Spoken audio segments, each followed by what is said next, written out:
Kapag ako po ay nanalo kapitan dito sa ating barangay, marami po akong magiging project. Ang kauna-unahan ko pong magiging project, ipapagawa ko po ang bahay ko. Bakit kanyo? Para naman kapag binisita nyo ko sa aming tahanan, ay maganda at presentable. Hindi po ba? Ang pangalawa ko pong magiging project, bibili po ako ng magandang sasakyan. Bakit kanyo?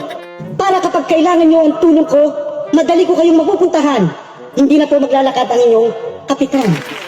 Ang pangatlo ko pong magiging project, bibili po ako ng bagong cellphone. Yung latest po, iPhone 15 Pro Max. Bakit kanyo?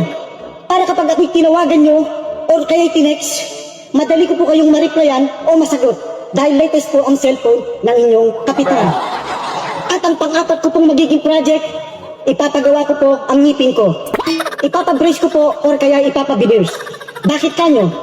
Para naman kapag ngumiti ako sa inyo, maganda at hindi ngiting aso. Kaya sa darating na halalan, huwag niyo pong kalilimutan. Dating malakas mamulutan, ngayon ay manunungkulan.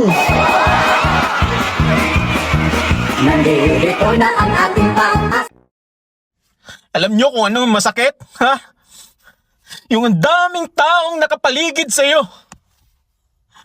Pero hindi ka makautot. Kasi pinipigilan mo.